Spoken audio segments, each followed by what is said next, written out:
이제 요한복음 12장 1절에서 8절까지 읽었고 자료 말씀으로 들어가도록 합니다. 6월절 엿새 전에 예수께서 베다니에 이르시니 이곳은 예수께서 죽은 자 가운데에서 살리신 나사로가 있는 곳이라. 거기가 어디죠? 베다니예요. 예수를 위하여 잔치할세 마르다는 일을 하고 나사로는 예수와 함께 앉은 자 중에 있더니 그랬어요. 베다니의 지금 마르다네 집에서 잔치를 하고 있는 거죠. 자, 동형 문구인 마태복음 26장 6절로 8절 인용을 해드렸는데 읽습니다. 예수께서 베다니 문둥이 시몬의 집에 계실 때에 한 여자가 매우 귀한 향유 한 옥합을 가지고 나와서 식사하시는 예수의 머리에 부으니 제자들이 보고 분하여 가로되 무슨 의사로 이것을 허비하느냐 그랬어요. 지금 마태복음은 이 집이 누구네 집이라고 돼 있어요? 문둥이 시몬 집이죠. 요한복음에는 분명히 마르다의 집에서 써요. 마가복음 14장 1절로 4절 또 봅니다. 이틀을 지나면 유월절과 무교절이라 대제사장들과 서기관들이 예수를 괴계로 잡아 죽일 방책을 구하며 가로되 민요가 날까 하노니 명절에는 말자 하더라. 예수께서 베다니 문둥이 시몬의 집에서 식사하실 때 지금 누구네 집에서 잔치가 벌어지고 있어요? 문둥이 시몬의 집이 예수님과 제자들을 모셔가지고 잔치한 집이죠. 그때 한 여자가 매우 값진 향유 곧 순전한 나드 한 옥합을 가지고 와서 그 옥합을 깨뜨리고 예수의 머리에 부으니 어떤 사람들이 분내어 서로 말하되 무슨 의사로 이 향유를 허비하였는가. 이 향유 부은 여자는 마리아인데 마리아는 문둥이 시몬의 처제지요. 이 관계를 잘 먼저 설정을 잘 하셔야 돼. 베다니 문둥이네 집에서 마지막 유월절 잔치를 예수님이 하셨다는 것에 대해서 인상을 깊이 받으셔야 돼. 그런데 그 집이 마르다의 집이었다는 거예요. 마르다와 마리아는 남매지간이니까 문둥이 시몬은 마리아의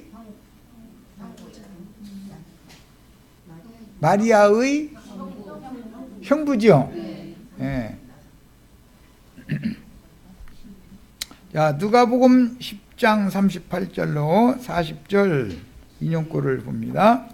저희가 길 갈 때에 예수께서 한 촌에 들어가시매 그랬는데 이 한 촌은 실제는 베다니죠. 마르다라 이름하는 한 여자가 자기 집으로 영접하더라. 시몬의 집이 마르다라고 하는 여자의 집이죠. 그에게 마리아라 하는 동생이 있어 주의 발 아래 앉아 그의 말씀을 듣더니 마르다는 준비하는 일이 많아 마음이 분주한지라. 예수께 나아가 가로되 주여 내 동생이 나 혼자 일하게 두는 것을 생각지 아니하시나이까 저를 명하사 나를 도와주라 하소서 그랬어요. 근데 마르다라 이름하는 한 여자가 자기 집으로 주님과 제자들을 영접을 했죠. 그런데 마태복음이나 마가복음에는 문둥이 시몬의 집에서 잔치를 했다 이렇게 돼 있죠. 그러니까 문둥이 시몬의 집은 곧 누구의 집? 마르다의 집이라는 것을 알 수가 있는 거예요. 예. 자, 마르다는 준비하는 일이 많아 마음이 분주한지라 예수께 나아가 가로되 주여 내 동생이 나 혼자 일하게 두는 것을 생각지 아니하시나이까 저를 명하사 나를 도와주라 하소서 그랬어요. 손님 접대하느라고 바쁜 거예요 지금 마르다는. 그런데 형부네 집에 잔치가 벌어져서 손님 맞이를 하러 왔으면 친정 동생이 언니 도와서 일을 않고 주님 바로 앞에서 턱 깨고 이러고 앉았고 하면은 속상해요? 기분이 좋아요? 너만 준 자리 찾아줘. 나도 말씀 듣고 싶어. 그런데 할 일은 있잖아. 이거 해야 되잖아. 빨리 마치는 게 낫잖아. 이제 이런 생각을 마르다는 당연히 하겠죠. 그런데 마리아는 한눈을 안 파는 거야. 언니가 막 하거나 말거나 관심이 없는 거야. 네, 그때 상황을 한번 이제 보는 거예요. 마리아는 지극히 비싼 향유 곧 순전한 나드 한 근을 가져다가 예수의 발에 붓고 자기 머리털로 그의 발을 닦으니 향유 냄새가 집에 가득하더라. 제자 중 하나로서 예수를 잡아줄 가룟 유다가 말하되 이 향유를 어찌하여 300데나리온에 팔아 가난한 자들에게 주지 아니하였느냐 하니 이렇게 말하면 가난한 자들을 생각함이 아니요 그는 도둑이라 돈꾀를 맞고 거기 넣는 것을 훔쳐 가밀러라. 그런 거 보니까 아이고 아까운 거 그랬는데 그 돈꾀다 넣는 걸로 해가지고 해놓으면은 가룟유다 주머니에 들어갈 수 있는 것인데 아깝잖아. 가서 그냥 허비해 버리니까. 그랬죠. 상황이 그렇죠. 야, 예수께서 이르시되 그를 가만두어 나의 장례할 날을 위하여. 예수님은 죽음을 지금 준비하고 있죠. 그것이라는 건 그녀의 헌신을 의미하는 말이에요. 그것을 간직하게 하라. 가난한 자들은 항상 너희와 함께 있거니와. 여기 가난한 자들 얘기가 계속 나오는데 인상을 일단 깊이 받으셔야 돼. 지금 말하고자 하는 의도는 전혀 생각지도 않는 엉뚱한 곳에 있는 거예요. 그러니까 이 가난한 자들 얘기가 나오는데 이 말씀을 잘 가난한 자들에게 4절에 가난한 자들에게 주지 아니하였느냐 한번 나왔고 6절에도 가난한 자들을 생각함이 아니다 그랬고 7절 8절에도 가난한 자들은 항상 너희와 함께 있거니와 한 문단 속에 지금 가난한 자 얘기가 계속되고 있죠. 나는 항상 있지 아니하리라 하시니라 그랬어요. 자료 말씀의 2페이지로 갑니다. 예수님의 이 생에서 마지막 유월절 때 베다니의 문둥병에서 고침을 받은 마르다의 남편 시몬과 무덤에서 부활한 나사로. 지금 이 잔치에 모인 자들은 다 부정한 자들이에요, 정한 자들이에요? 문둥이들이 하나님의 성전에 나아가 제사할 수 있어요, 없어요? 시체를 무덤을 만지기만 해도 되는데 무덤에서 아예 나온 사람 성전에 들어가 제사할 수 있어요, 없어요? 말하고자 하는 의도를 이제 잘 생각해가면서 보는 거예요. 온후히 마리아 자매와 제자들이 주님의 말씀을 듣기 위해 모인 시몬과 마르다의 집에서 천국 말씀 잔치를 벌이는 그림은 예루살렘 성내의 마리아 자매 집 다락방 모임과 함께. 자, 지금 베다니 모임은 유월절 당일 전에 있었죠. 유월절 당일에는 예루살렘 성 안의 마리아 자매의 집에서 제자들과 거기에서 소위 말하는 만찬을 잡수시죠. 유월절을 거기서 잡수시죠. 그러니까 그때 당시의 배경을 잘 이해해야 돼요. 지금 베다니의 잔치는 유월절 전에 하는 거예요. 예. 그런데 그 베다니라고 하는 마을은 문둥이촌이다. 문둥이촌.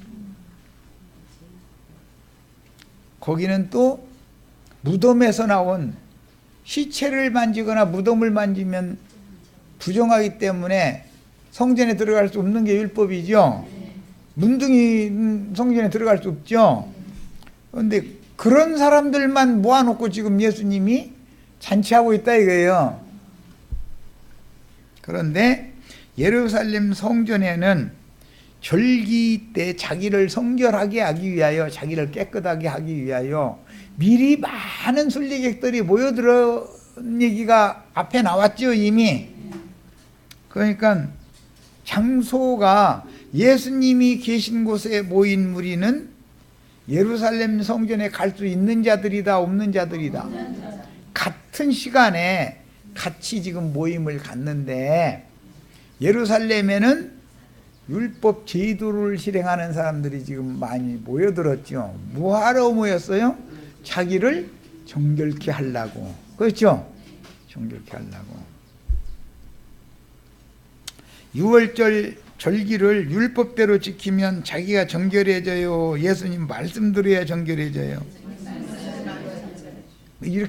이렇게 물어보는 데가 좀 그렇죠?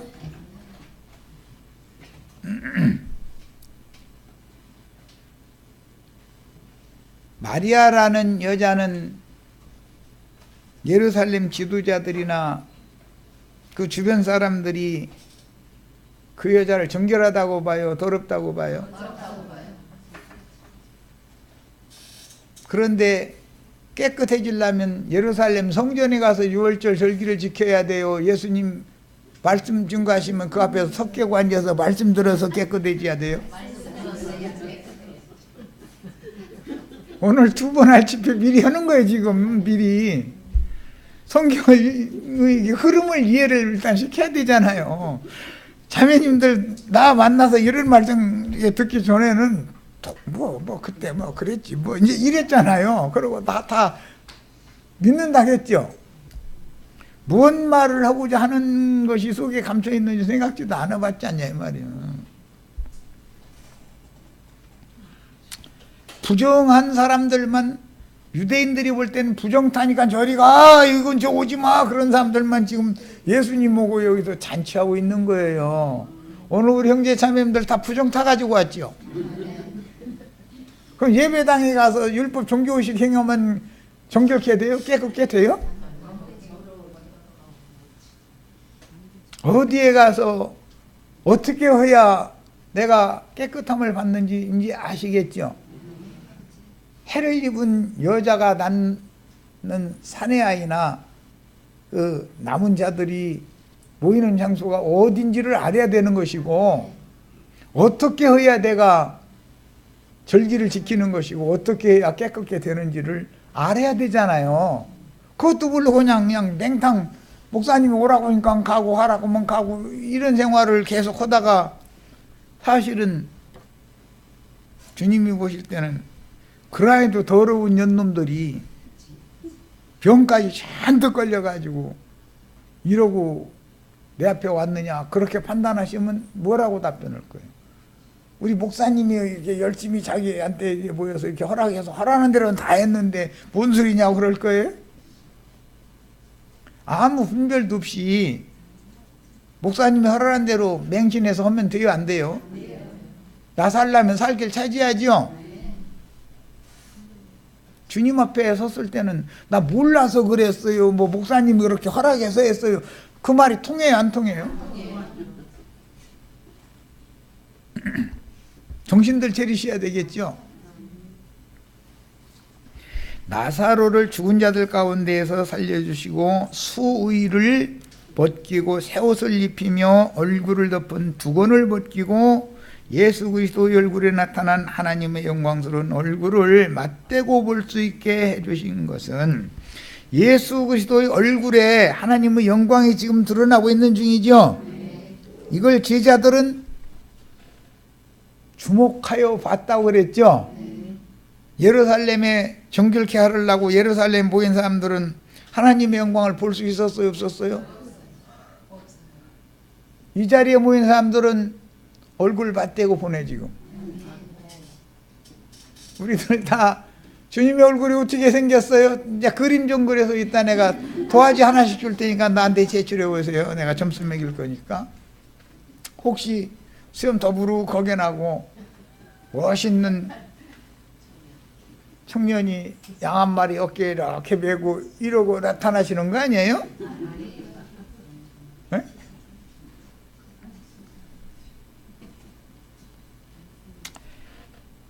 베다니의 문둥병 환자, 나병 환자였던 시몬과 마르다의 집에서 예수를 위해서 잔치하는 자리에 제자들과 함께 모인 무리에게 부활이요 생명이신 예수를 알리는 교회 모임을 세우기 위함이다. 사람의 손으로 지은 전에 주님의 교회가 세워져야 돼요? 베다니에 세워져야 돼요? 베다니에 세워지면 여기는 전부 부정한 자들만 모였는데 문둥이들, 창녀, 뭐 전부 시체, 무덤 만진 자들 다 부정한 자들이죠. 그들만 모였는데 거기에 주님이 교회가 세워진다고 하면 이해가 돼요, 안 돼요? 이해가 돼야지요.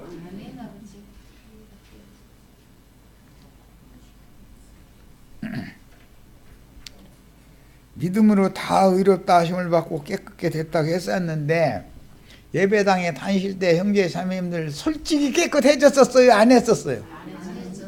더 더러웠었죠? 세상 사람만도 못했었죠? 세상 사람보다 욕심이 더 많았었어요. 더 더럽혀져 있었어. 배 하나도 지옥 구덩이에 있었어요. 목사님들 기분 나쁠지 모르지만 정신 차려, 정말로. 자, 누가복음 10장 38절로 42절 인용구를 읽습니다. 저희가 길 갈 때 예수께서 한 촌에 들어가심에 마르다라 이름하는 한 여자가 자기 집으로 영접하더라. 이미 읽었는데 다시 여기 인용을 한 것은 그 한 촌은 베단이라는 마을이에요. 베다니는 감람산 기슭에 있는 예루살렘의 맞은편 마을로서 거기는 문자대로는 가난한 자들의 집, 고통받는 자들의 집이라는 뜻이에요. 성경에 어떤 집 얘기가 나오면 하나님의 집인 교회를 상징하는 말인 거예요.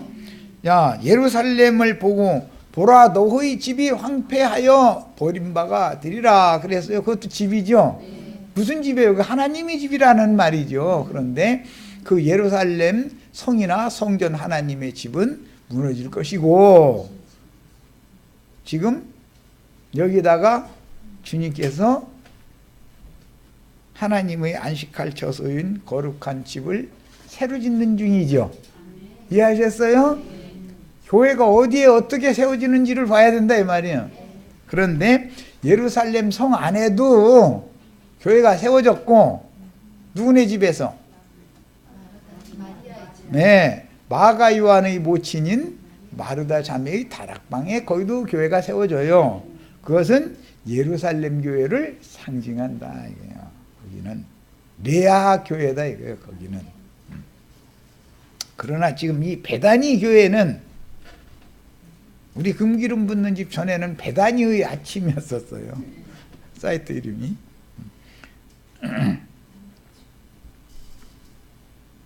베다니의 이방인들을 위한 부정한 이방인들을 위한 교회를 주님이 지금 세우시는 중이다. 주님의 마음에는 예루살렘 교회보다도 어느 교회가 먼저 세워졌어요?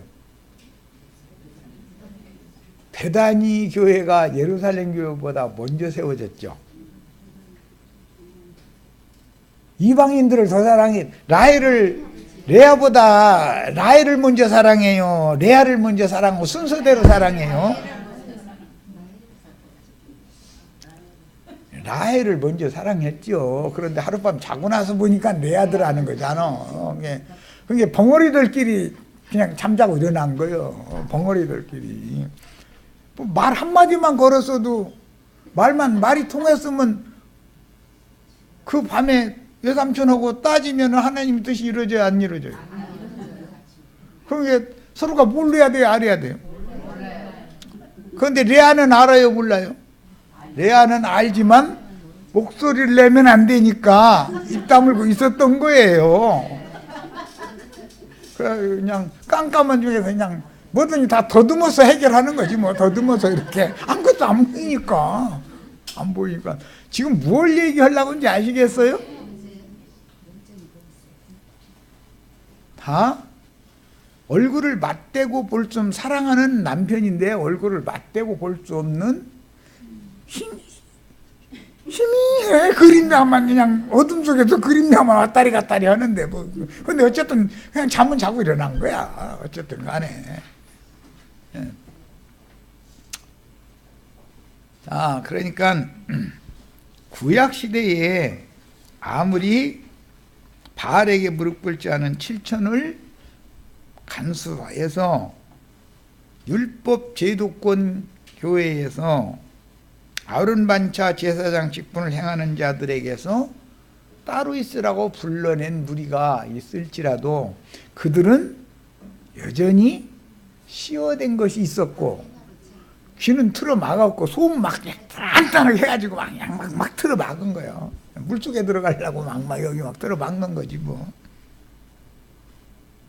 그러니까 들리지도 않고 보이지도 않는 상태에서 만났다, 그런 말이에요. 그런데도 부부는 맺었어요. 왜 그럼 그렇게 해야 되느냐? 외삼촌이 미리 라헬을 사랑한다는 걸 몰라요, 알아요?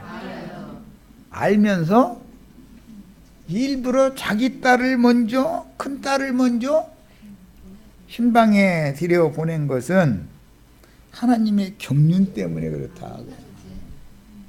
말씀을 먼저 맡은 이스라엘 12지파의 구원의 때가 앞에 와야 되고, 실제로는 야곱이 사랑하는 건 라헬이지 레아가 아닌 걸 장인어른이 다 알고 계셔.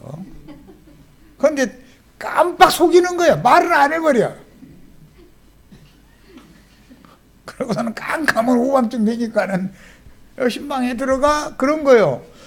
그러면 당연히 라헬인 줄 알았지.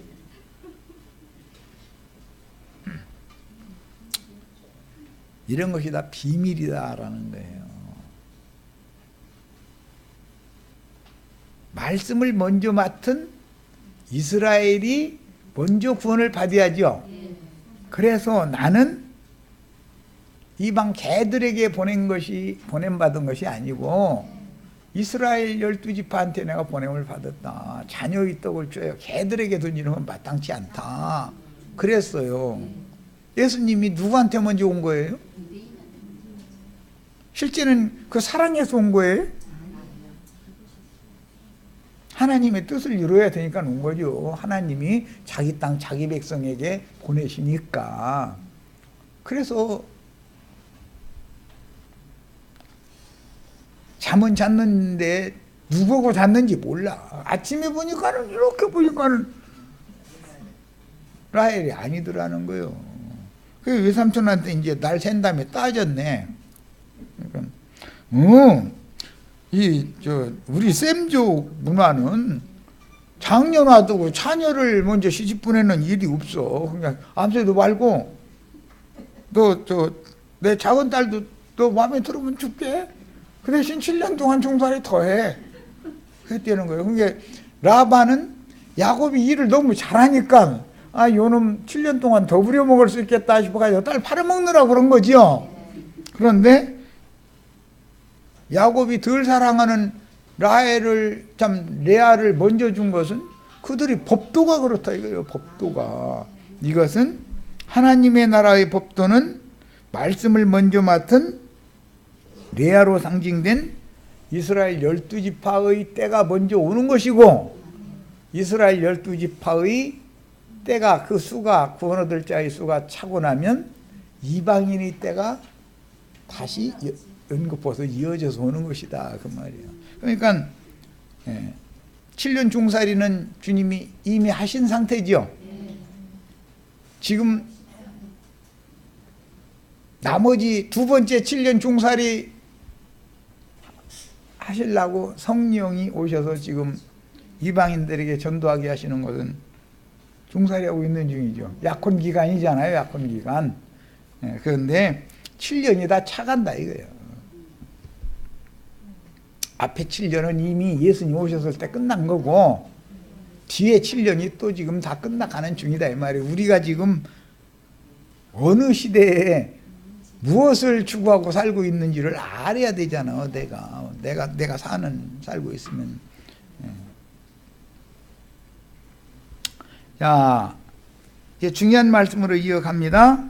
마태마가는 베다니의 나병 환자였던 시몬의 집에서 예수를 위해 잔치로 모였고, 누가복음은 마르다의 집이라고 기록을 하여 시몬과 마르다는 부부관계임을 알 수가 있다. 시몬의 집이 마르다의 집이죠. 지금 그날 잔치는 이제 지금부터는 중요합니다. 영적 교만과 불순종의 범죄에 대한 하나님의 형벌을 대표하는 미리암, 히스기야가 문둥병 걸렸다가 나았죠. 그 나병에서 나은 사람을 위해서는 제사장이 가서 너는 정결하다, 깨끗하다라고 진단을 내려줘야죠. 확진을. 민수기 레위기 14장에 나오는 말을 지금 하는 거예요. 너는 정결케 되었다 라고 확진을 받아야만 정상적인 생활을 할 수가 있는 거다 이거예요. 그렇지 않으면 저쪽 문둥이들만 있는데 가서 윗입술 가리고 사람 근접도 못하게 부정하다 닮아서 사람만 나타나면 외쳐야 되잖아요. 성전에 못 들어가잖아요. 유대 교인들도 예루살렘에 이번 6월절 전에 미리 예루살렘 성전에 모인 것은 어떻게 하려고, 뭐 때문에 예루살렘으로 모였다고요? 자기를 정결케 하려고. 그런데 베다니 집에 있는 사람들은 다 부정한 사람들이라 예루살렘 성전에 정결한 자가 아니면 못 들어가기 때문에 여기에 모였는데, 정결타하고 확진을 해주러 누가 와야 되는 거예요? 대제사장이 와야죠. 제사장이. 그런데 제사장은 여기 계신데 율법 제사장은 예루살렘 신전에 있지만, 예루살렘 신전에서는 사람을 정결케 해줄 수가 있어요? 없어요? 없어요. 이해하셨어요 이제?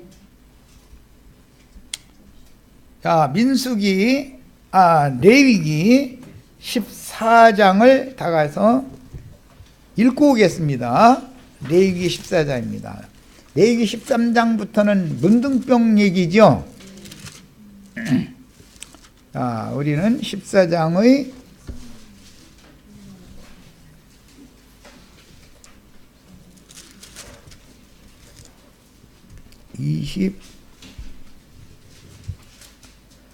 21단은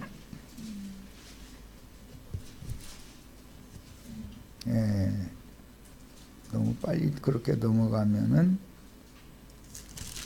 그냥 14장으로 해야 되겠다. 시간이 너무 13장부터 읽으면 좋은데 그 시간이 너무 안 돼서. 자, 21절부터 32절까지 읽겠습니다. 만일 그가라는 것은 나병에서 나음을 받았는데, 오늘 우리가 나누는 말씀에는 베다니의 시몬이죠. 만일 그가 문둥병에서 고침은 받았는데 가난하여 그 힘이 미치지 못하면, 아까 가난한 얘기를 3번 나왔다는 걸 내가 줄천도라고 했었어요.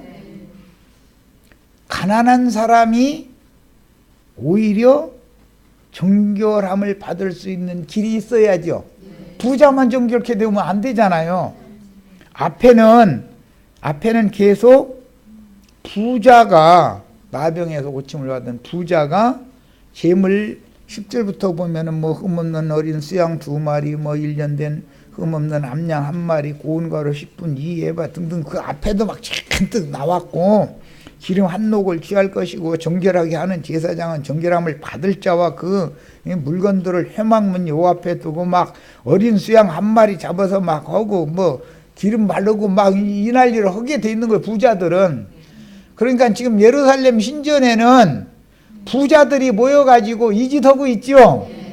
그런데 우리는 가난해서 베다니에 모여가지고 21절 이하에 있는 말씀을 하는 거예요. 이러고 있는 거예요.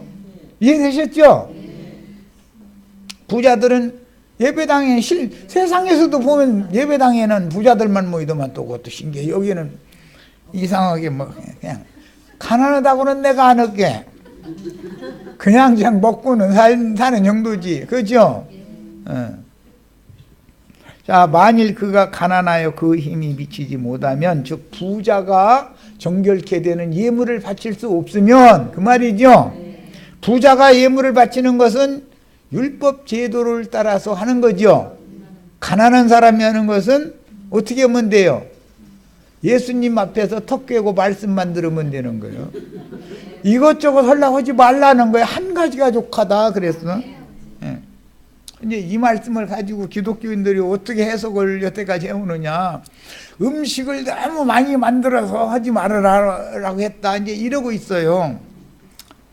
그게 무슨 말인지를, 왜 이런 말이 나오는지를 모르는 거죠. 지금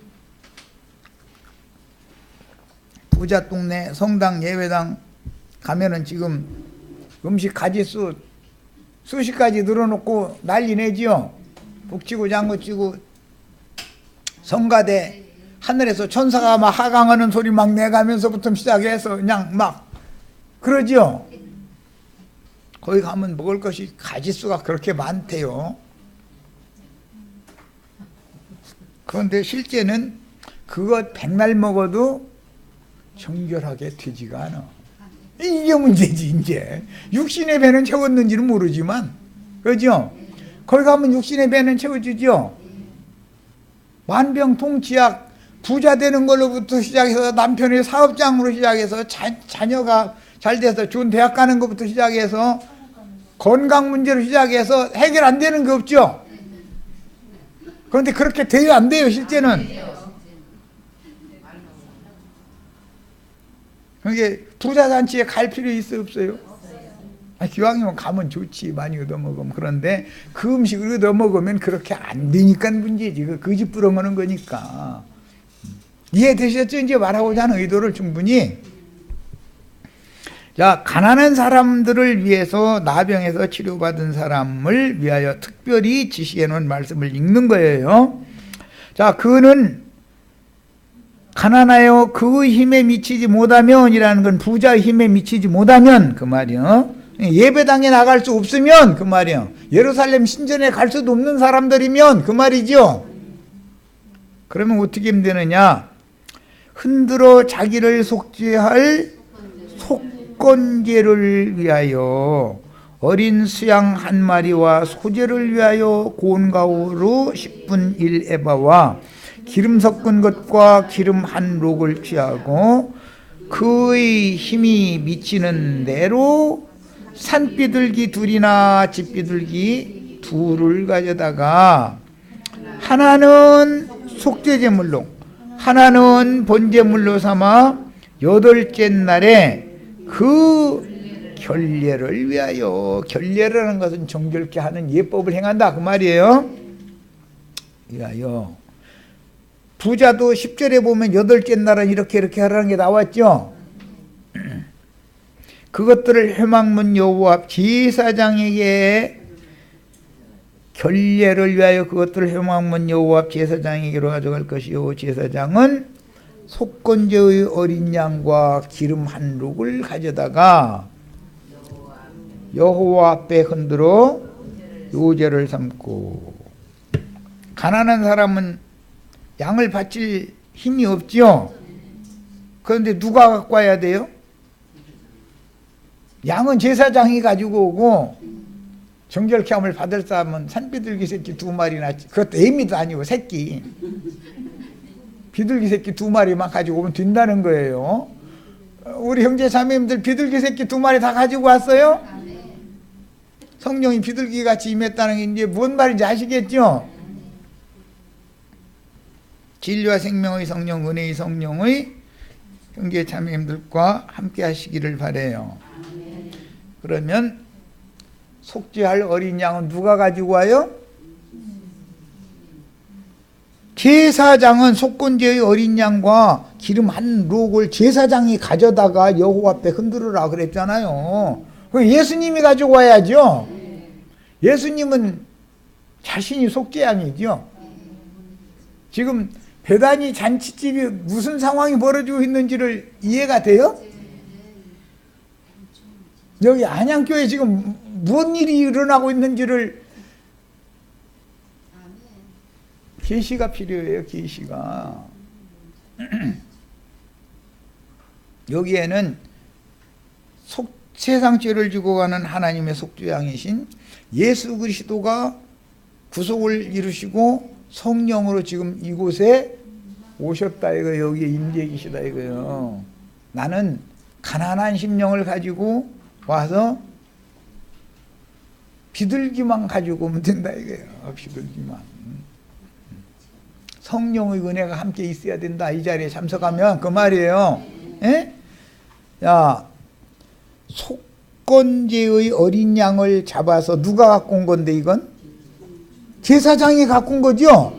기름 한 록도 누가 갖고 온 거예요? 제사장이 갖고 온 거예요. 주님 입으로 나오는 말씀이 영과 생명의 말씀이다. 진리의 말씀이요 생명의 말씀이다 이거요. 예. 그러면 주님 앞에서 말씀만 턱 끼고 앉아서 들으면 돼요? 뭐 음식 만들어야 돼요?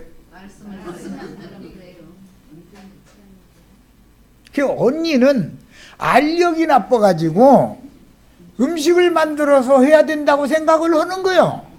그런데 라헬은 동생은 알력이 좋아가지고 관심이 없어. 이해되셨어요? 네. 율법 종교 생활은 관심을 두시면 안 돼요. 그러니까 예. 안 해도 돼요. 안 해도 돼. 안 해도 되는 거예요. 한 가지만 해라 그래요. 한 가지만. 그게 뭐예요? 내 말만 들으면 돼. 그래 말이요. 정결케 되고 싶으면 내 말만 들어 그 말이에요. 예수님이 하는 말씀은 뭐 나를 위해서, 너희가 나를 위해서 음식 준비해줘? 내가 너희를 먹여야지 너희가 나를 어떻게 먹여 살리냐? 하나님이 인간들 먹여 살려야 돼요? 인간들이 하나님 먹여 살려야 돼요? 예배당에는 하나님 먹여 살리느라고 날마다 허리 휘어지지요. 그거 많이 하다 오셨죠? 여기 오면은 가장 좋은 것도 값없이 줘요. 돈 내고 사라게 해요. 사기는 사되 값없이 살아. 돈 없이 살아. 뭔 말인지 아시겠죠? 왜? 가난한 자들이니까. 뭐가 가난하다는 거예요? 네. 그 사람의 심령이 가난해야 되는 것이지 세상적으로 가난한 사람만 구원받는다 그 말이 지금 아니죠. 네. 오늘 우리 형제 자매들 다 가난한 심령을 가지고 가난한 심령에 그리스도의 은혜와 생명의 성령, 진리의 성령이 풍성히 부어지는 축복된 잔치상에 오신 것이 깨달아지셔야 돼. 이것은 계시의 문제인 것이지 사람의 말로 이건 설명해서 어떻게 되는 문제가 아니에요. 이거는. 자, 제사장은 양을 잡아가지고 자기가 갖고 온 양이에요. 속건제물의 피를 가져다가 정결함을 받을 자의 오른쪽 귓뿌리와 오른쪽 엄지손가락과 오른쪽 엄지발가락에 바를 것이요. 지금 예수님은 이거 해주고 있는 중이었죠. 이 일을 제자들을 나중에 위임을 맡겨가지고 내가 하던 일도 계속해. 언제까지? 이방의 충만함이 찰 때까지 반복해야 된다. 그런 말이에요. 오늘 우리가 어디에서 뭔 일 하고 있는지 이제 이해가 되시죠? 금기름 붓는 집이라는 게 내가 괜히 해놓은 게 아니에요. 원래 이름은 베다니의 아침이에요. 베다니 집이었었어요. 베다니 집이 금기름 붓는 집이 지금 이제 된 거예요. 이게 끝까지 다 온 거예요. 이게 더 이상 이름 이제 바꿀 것도 없어. 이해되셨어요?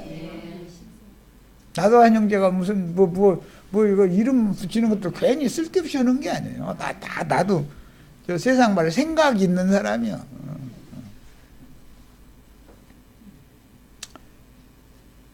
오늘 우리 형제 자매님들의 귀가 다 뚫리셔야 되겠고, 그 다음에 우선은 들려야 내가 무엇을 잡고 어디를 향해서 가고 하는 손과 발도 일단은 들려야 되는 거예요. 이거는 들려야. 자, 그리고 나서 제사장은 그 기름은 기름 한 록을 제사장이 가지고 온 거죠. 그것은 예수님의 영이죠. 예수님의 영을 조금씩 찍어가지고 여호와 앞에 7번을 뿌릴 것이요, 그 손의 기름은 제사장이 정결함을 받을 자의 오른쪽 귓뿌리와 오른쪽 엄지손가락과, 먼저는 피 뿌리더니 이번에는 이제 기름도 뿌리는 거예요. 피는 구속을 위한 것이고 기름이라는 건 성령의 은혜를 지금 상징한 거예요. 잔치자리에 오면 은혜를 받아야죠. 속건제물의 피를 바른 곳에 바를 것이며, 또 그 손에 남은 기름은 제사장이 그 정결함을 받는 자의 머리에 발라 여호와 앞에서 그를 위하여 속죄할 것이며. 머리에 바른다라는 것은 성령이 정신에게 임하는 걸 상징하는 거예요. 그 다음에 성령을 손에 쥐어줘야 되고, 그 다음에 하나님의 영광에 나아가게 하기 위해서는 피를 오른손과 오른발, 엄지손가락, 엄지발가락, 그 다음에 오른쪽 귀, 피를 바르고 그 다음에는 기름을 또 바르는 거예요. 여호와 앞에서 그를 위하여 속죄할 것이며, 그는 힘이 미치는 대로, 비둘기 살 돈도 없었는가 봐. 산비둘기 한 마리나 집비둘기 새끼 한 마리를 들이되 곧 그의 힘이 미치는 대로 한 마리는 속죄제로 한 마리는 소제와 함께 번제로 드릴 것이요, 제사장은 정결함을 받을 자를 위하여 여호와 앞에 속죄할지니 나병 환자로서 정결 예식에 그 힘이 미치지 못한 자, 즉 가난한 자의 규례가 그러하니라 그랬어요. 자, 이제 여기로 다시 자료로 다시 돌아갑니다. 요한복음 12장으로 다시 돌아가는 거예요. 베다니는 뜻이 가난한 자들의 집이라는 뜻이라는 말씀드렸어요. 가난한 자들의 집, 고통받는 자들의 집, 그런 뜻이에요. 그런데 오늘 6월절 전에 베다니에서 대제사장이 베다니에 오셔가지고 지금 정결함을 받을 자인 시몬이 대표죠. 시몬의 집에서 결례를 행하고 있는 거예요. 이게 준비는 주님이 다 해야 되는 것이지 마르다가 하는 게 아니죠. 제사장이 가지고 오는 거죠. 그런데 준비해서 바칠 것은 비둘기 바치는 것밖에 없어. 비둘기는 바쳐야죠. 비둘기도 그것도 새끼. 자기의 영을 갖다가 주님의 것으로 드려야 된다 이 말이에요. 우리 형제 자매님들은 영은 가지고 올 수 있죠. 돈 가지고 오라고 하면 못 오지만 뭐 묻을 것도 없지만은 영은 갖다 주님께 바치면 주님께서 가지고 온 기름에 섞어서 주의 영과 나의 영이 합하면 한 영이 되죠. 잔치 왜 하는 거예요? 천국 잔치라는 게 실제로는 영적 연합을 하는 천국 혼인잔치 하는 거죠. 그러면 주합하여 한 영이 되는 집회가 필요하다 그런 말이에요. 여기에 오셨으면 가난한 영으로 여기 오셨으면 잘 오셨어요. 그런데 부한 영으로 여기 오셨으면 문둥병이 아직 고쳐지지 않은 거예요. 부하면 예. 시간이 됐으니까 여기까지 일단 하고 다음 시간에 더 이제 이어나가도록 합니다.